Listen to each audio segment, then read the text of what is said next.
Selamat pagi, senang ketemu lagi di doa pagi ya. Kita mau nyembah Tuhan sama-sama ya.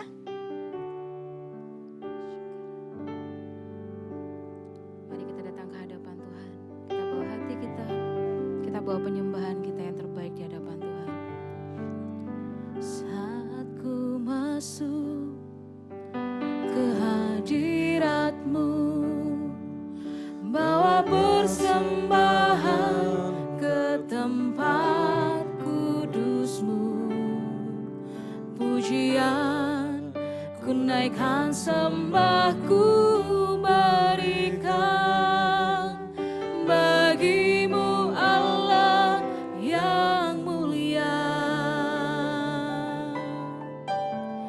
Kau layakkan ku menghampirimu, melihat tahta kemuliaan-Mu Tuhan.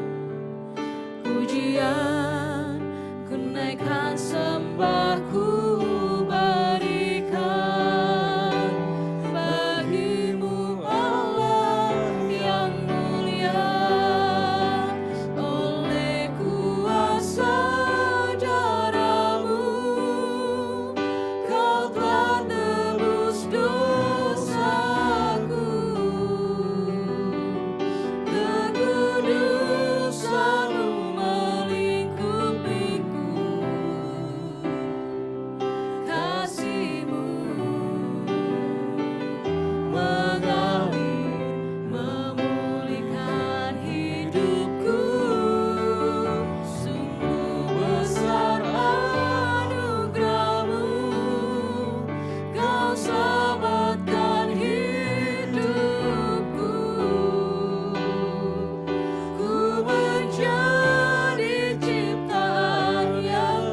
bersyukur.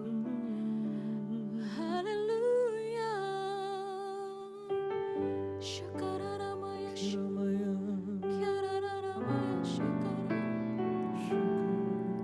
Shakaramaya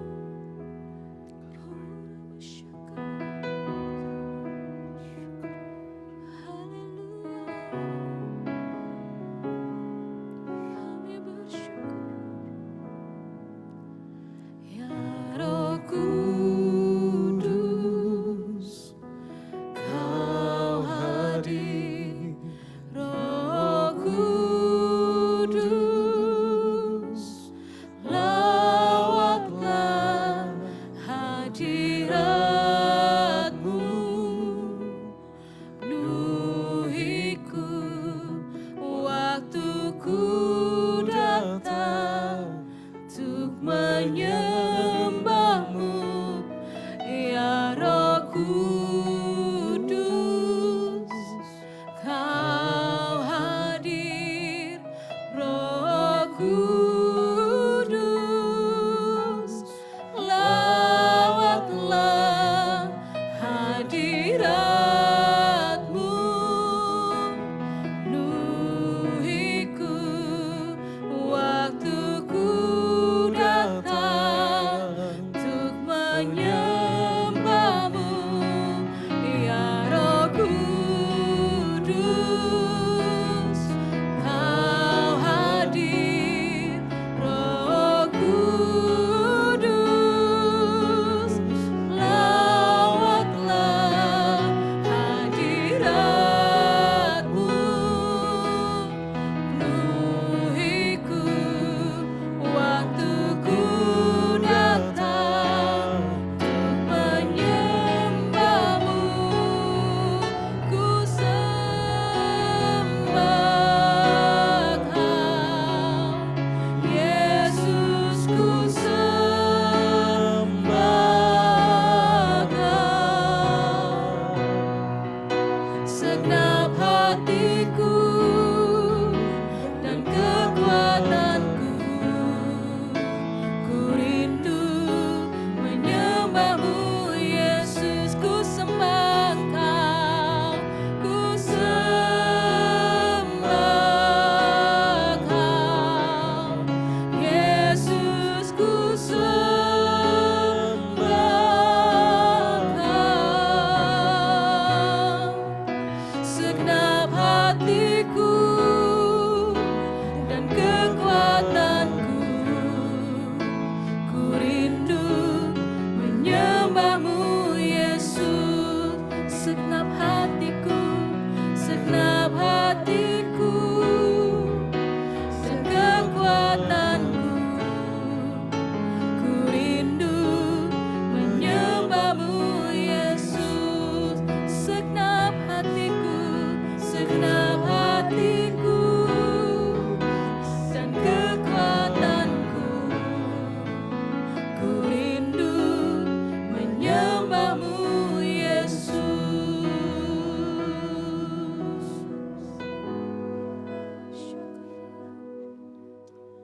Tuhan Yesus, kami mengucap syukur buat pagi hari ini. Di dalam nama Tuhan Yesus Kristus kami tidak pernah bisa punya cukup kata-kata untuk berterima kasih. Kami boleh datang kepada Allah yang baik, Allah yang hidup, Allah yang perkasa, Allah yang agung, Allah yang mulia, Allah yang luar biasa, Allah di atas segala Allah, Tuhan di atas segala Tuhan, Raja di atas segala Raja. Engkau penguasa langit dan bumi, tapi Engkau juga Allah yang mengasihi kami, mencintai kami, menginginkan kami, bahkan menebus kami saat kami masih berdosa. Terima kasih Tuhan, terima kasih, terima kasih, terima kasih, terima kasih. Berkati doa pagi hari ini Tuhan, di dalam nama Tuhan Yesus Kristus kami mengucap syukur. Amin. Ya. Shalom. Kita mau belajar sama-sama pagi hari ini ya. Kita mau baca satu ayat di dalam Lukas yang ke-9 ayat yang ke-10. Saya bacakan ya. Lukas yang ke-9 ayat yang ke-10. Sekembalinya rasul-rasul itu menceritakan kepada Yesus apa yang telah mereka kerjakan. Lalu Yesus membawa mereka dan menyingkir ke sebuah kota yang bernama Betsaida, sehingga hanya mereka saja bersama dia. Saya bacakan dalam bahasa Inggrisnya ya. Upon their return, the apostle report to Jesus all that they have done. And he took them along with him and withdrew into privacy near a town called Bethsaida. Gitu ya. Nah, saya tertarik dengan ayat ini karena ayat ini dikatakan sekembalinya rasul-rasul itu menceritakan kepada Yesus. Jadi rasul-rasul ini kembali dari sebuah tempat, lalu ketemu Yesus, lalu mereka menceritakan dengan antusias kepada Yesus apa yang telah mereka kerjakan. Lalu setelah mereka selesai cerita sama Tuhan Yesus, oleh Tuhan Yesus, mereka diajak menyingkir ke sebuah kota yang dikatakan sepi, yang bernama Betsaida. Dan di sana hanya ada mereka dengan Yesus. Ya, pertanyaannya mereka kembali dari mana? Ya, mereka kembali dari mana? Kalau kita baca di ayat yang masih di pasal yang ke-9, di ayat yang ke-1 dan 2, lalu nanti lompat di ayat yang ke-6, tak bacakan ya. Maka Yesus memanggil ke-12 muridnya lalu memberikan tenaga dan kuasa kepada mereka untuk menguasai setan-setan dan untuk menyembuhkan penyakit-penyakit. Dan ia mengutus mereka untuk memberitakan kerajaan Allah dan untuk menyembuhkan orang. Lalu lompat ke ayat yang ke-6. Lalu pergilah mereka dan mereka mengelilingi segala desa sambil memberitakan Injil dan menyembuhkan orang sakit di segala tempat. Jadi mereka ini cerita kepada Yesus dengan menyala-nyala, menceritakan apa yang mereka kerjakan. Itu mereka pulang dari mana? Mereka pulang dari satu keadaan di mana sebelum itu mereka ini dipanggil sama Tuhan Yesus. Lalu kemudian diberi tenaga, diberi kuasa, diurapi gitu ya. Diutus sama Tuhan Yesus sendiri untuk pergi memberitakan Injil, untuk pergi membebaskan orang dari ikatan-ikatan, untuk menyembuhkan banyak orang sakit. Lalu kemudian mereka diutus pergi berdua-berdua, lalu ketika mereka melakukan itu, ternyata mereka menyadari bahwa wow, ternyata Tuhan betul-betul bisa pakai hidupku gitu ya. Mereka antusias bercerita karena diceritakan mereka pergi mengelilingi segala desa dan sambil memberitakan Injil dan menyembuhkan orang-orang sakit di segala tempat. Jadi ketika selesai dipanggil oleh Tuhan Yesus, diberi tenaga, diberi kuasa, diyakinkan bahwa pergi aku menyertai kamu gitu ya. Lalu mereka pergi, mereka keliling, mereka menyembuhkan banyak orang sakit dan lain sebagainya. Lalu mereka kembali kepada Yesus dan mereka menceritakan apa yang mereka alami. Lalu setelah mereka menceritakan apa yang mereka alami, Yesus mengajak mereka untuk menyingkir ke Betsaida, tempat yang sepi, tempat yang hanya ada mereka bersama dengan Tuhan Yesus. Nah, saya belajar sesuatu dari ayat ini gitu ya. Ada beberapa hal yang saya pelajari dari cerita ini. Yang pertama, kalau kita ini dipakai sama Tuhan, kalau kita ini dipakai oleh Tuhan, rendah hatilah ya. Karena semua yang murid-murid itu lakukan, mereka berjalan keliling ke desa, ke kota, menyembuhkan orang sakit, melepaskan orang yang terikat dan lain sebagainya. Itu dimulai dari mana? Dimulai dari mereka dipanggil oleh Tuhan Yesus, mereka diberi tenaga, mereka diberi kuasa, mereka diutus, lalu kemudian mereka disuruh pergi dan kemudian mereka disertai oleh Tuhan. Dengan kata lain, murid-murid itu bisa mengerjakan semuanya itu. Dimulainya adalah karena pemberian dari Tuhan Yesus. Kita semua pasti tahu ya, secara teori kita tahu. Tapi kita perlu terus mengingatkan diri kita sendiri. Kalau aku dipakai Tuhan, aku harus tetap rendah hati. Kenapa? Ingat, mereka bisa mengerjakan semuanya itu. Dimulai dari karena mereka dipanggil oleh Tuhan Yesus. Dimulai dari karena mereka diberi tenaga, diberi kuasa oleh Tuhan Yesus.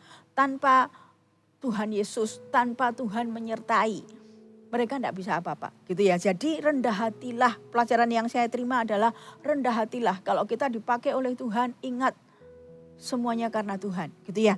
Lalu yang kedua, pelajaran yang kedua yang saya lihat adalah Tuhan itu rindu memakai kita. Ya, Tuhan itu rindu memakai kita, Tuhan itu rindu untuk memberikan kesempatan kepada murid-muridnya dan juga kita gitu ya. Untuk Tuhan pengen make gitu ya. Saya cuma membayangkan begini, itu sama seperti, ini kan murid-murid cerita dengan bangga seolah-olah mereka lah yang melakukannya gitu ya. Nah, saya membayangkan itu sama seperti seorang mama gitu ya, yang mungkin lagi masak di dapur bikin kue gitu. Lalu tiba-tiba anaknya datang, lalu anaknya bilang mau membantu. Lalu orang tua ini sebenarnya kalau kerja tanpa anaknya bisa bekerja dengan lebih cepat. Ya, tetapi karena dia kepengen anaknya merasa terlibat, karena dia kepengen anaknya merasa eh, terlibat dan bangga, merasa ikut membantu dan lain sebagainya, dia izinkan anaknya untuk bantu. Padahal waktu anaknya membantu mungkin malah sedikit merepotkan gitu kan. Mungkin gulanya tumpah lah, mungkin airnya terlalu banyak lah, mungkin mau ambil gula keliru garam lah dan lain sebagainya. Tapi diizinkan oleh orang tuanya. Lalu nanti ketika roti itu jadi, mamanya dengan bangga mengizinkan anaknya untuk cerita kepada teman-temannya, ini roti buatanku. Nah, saya membayangkan Tuhan seperti itu. Tuhan itu cuma pengen memberikan kesempatan kepada setiap kita. Tuhan itu rindu untuk memakai kita. Ya, kalau sampai kita dipakai oleh Tuhan, selain kita perlu belajar rendah hati karena semua datang dari Tuhan, kita juga harus tahu bahwa itu adalah kesempatan yang Tuhan beri. Tuhan itu kepengen sekali memakai setiap kita. Tuhan itu kepengen sekali memakai, padahal tanpa kita pun Tuhan bisa gitu ya. Sama seperti orang tua itu kalau nggak dibantu oleh anaknya, dia bisa. Tapi dia mengizinkan anaknya untuk membantu, nanti setelah itu dia mengizinkan anaknya dengan bangga cerita, aku bisa bikin kue.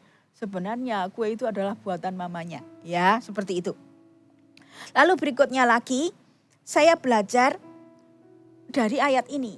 Saya bangga sekali akan Tuhan, saya berterima kasih, saya bersyukur, saya menyembah Tuhan yang seperti ini.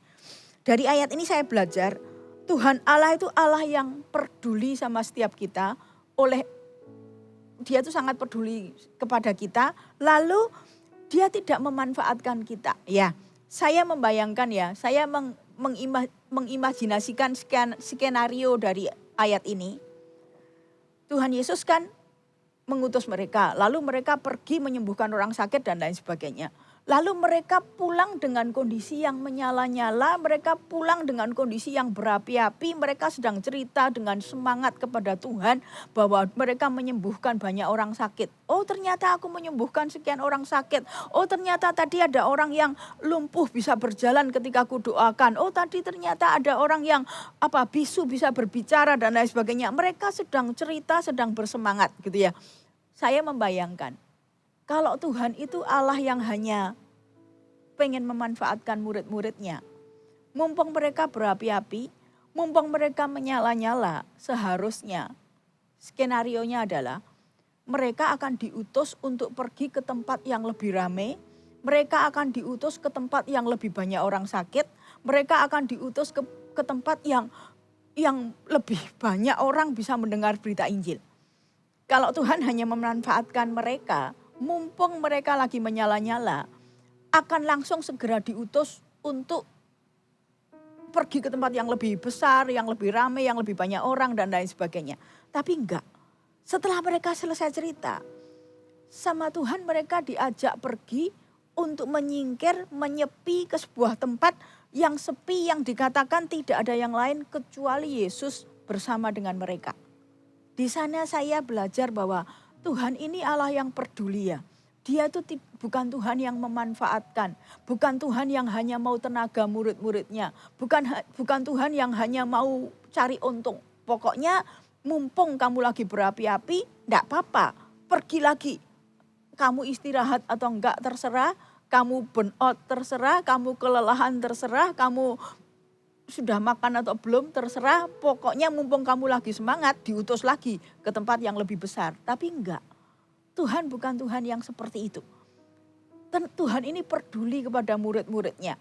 Tuhan ngerti kapan waktunya mereka diberi kesempatan untuk melayani, sehingga mereka bisa rasa kayak seneng, bangga bisa melayani Tuhan. Tapi Tuhan tahu bahwa kamu enggak bisa apa-apa tanpa aku, kalau kamu enggak dekat ke aku, kamu enggak bisa apa-apa. Jadi ada waktunya mereka diutus, ada waktunya mereka ditarik, diajak pergi, menyepi hanya antara mereka dengan Yesus. Ke sebuah tempat yang tidak ada orang lain selain daripada mereka dengan Yesus. Di sana saya membangun rasa bangga saya. Saya menyembah Allah yang peduli sama saya. Saya menyembah Allah yang tidak memanfaatkan saya. Dia mau saya melayani, dia mau saya berapi-api bagi dia mau saya bekerja bagi dia, tapi dia juga peduli dengan hidup saya. Dia nggak hanya memanfaatkan saya, dia nggak hanya mau tenaga saya, dia nggak hanya mau, yang penting pokoknya hasilnya, gitu ya. Itu yang saya pelajari. Lalu berikutnya lagi,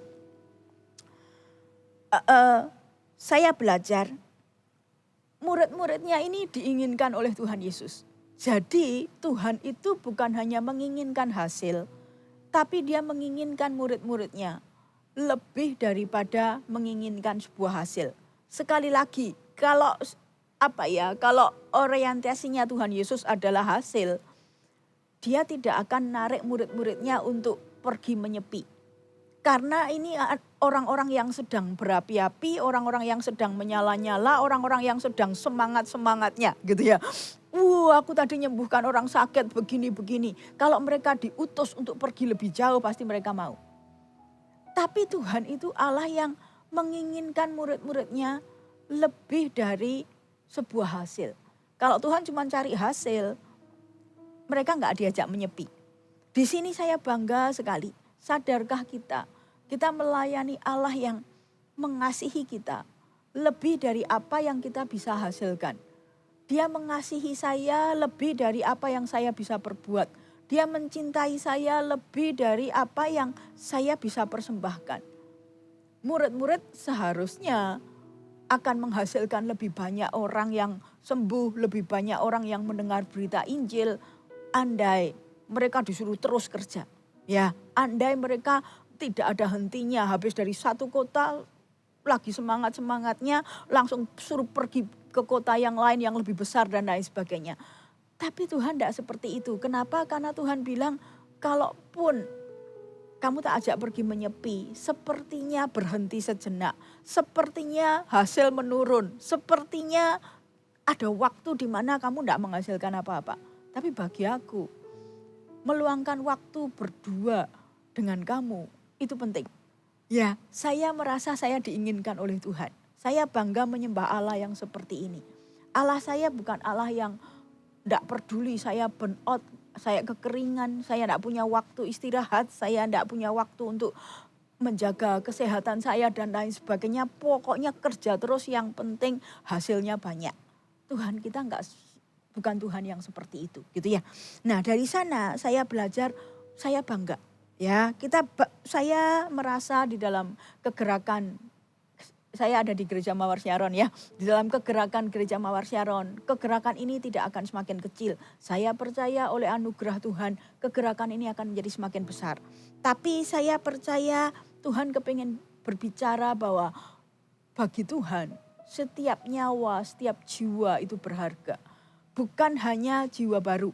Ya, seringkali kan kitanya yang salah tangkap. Kita pikir kita kerja. Hasil, jiwa baru sampai kita merasa.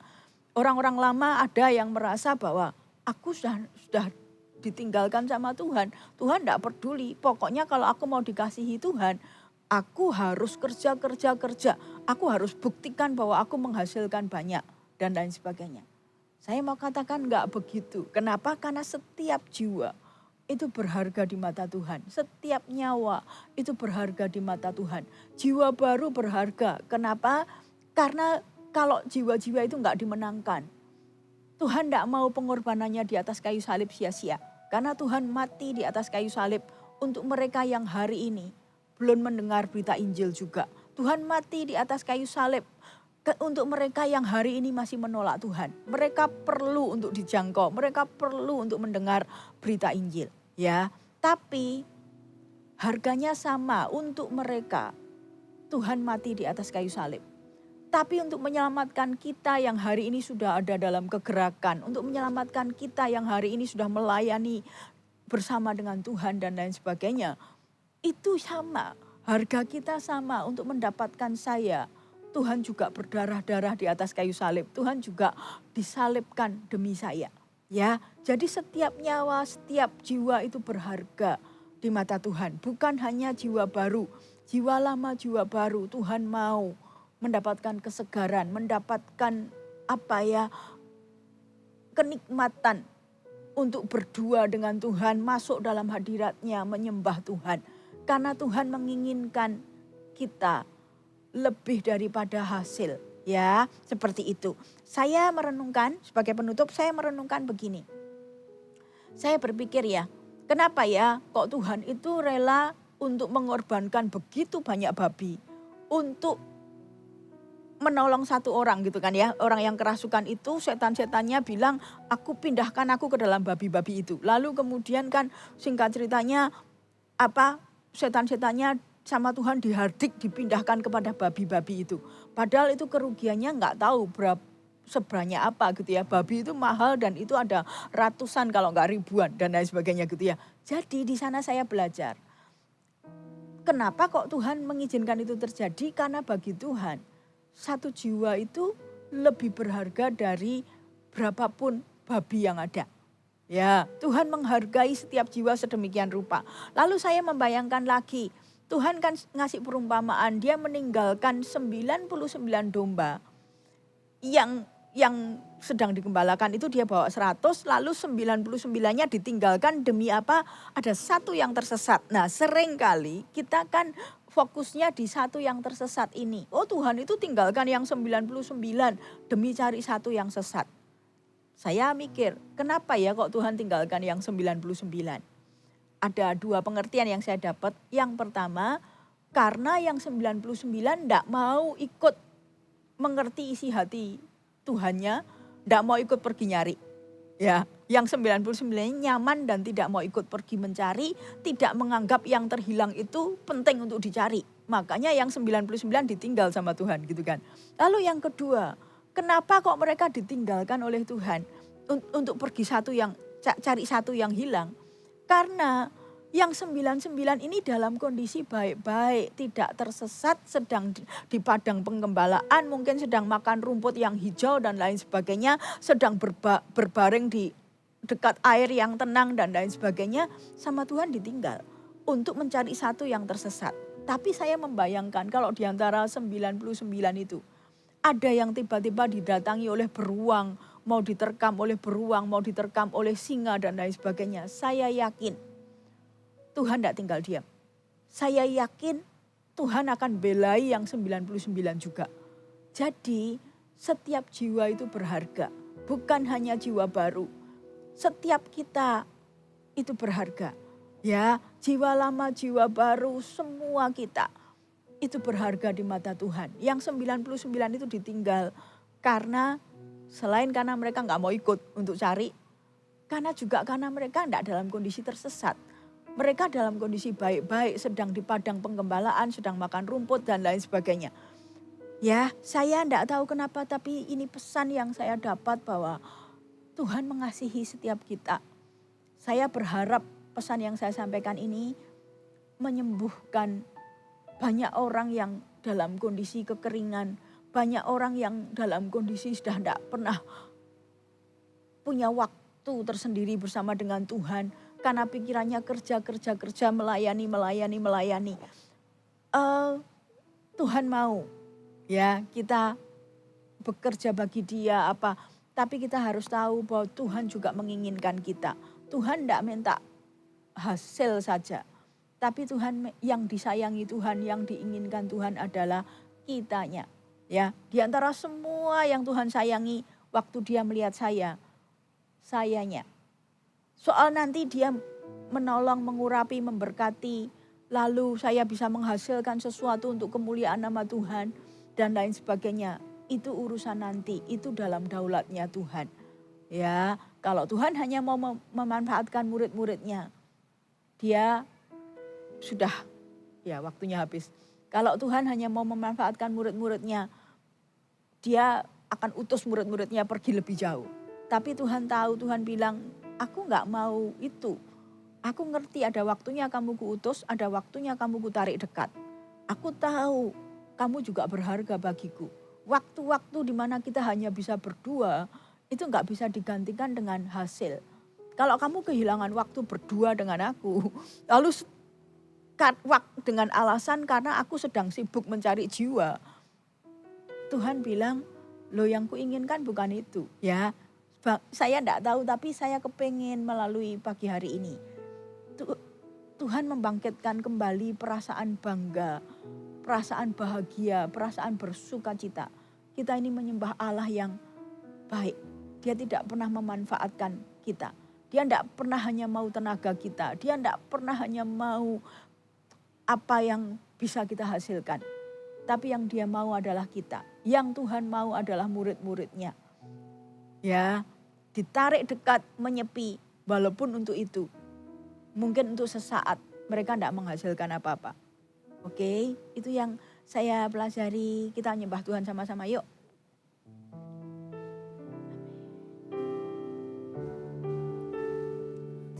Tuhan Engkau memilihku sebelum ku ada. Jemarimu yang menenunku serupa gambaranmu.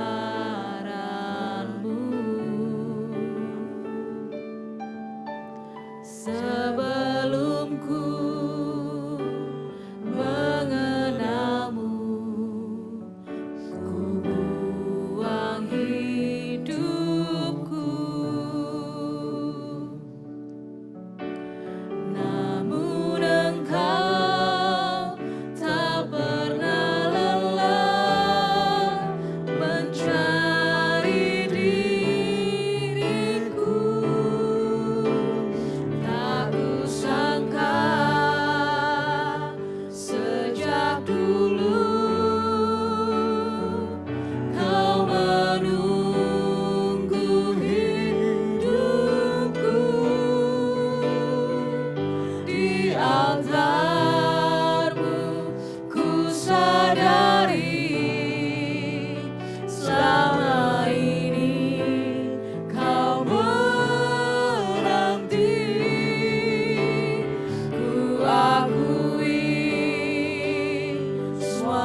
mengajak setiap kita mengambil waktu sejenak, mengucap syukur yuk.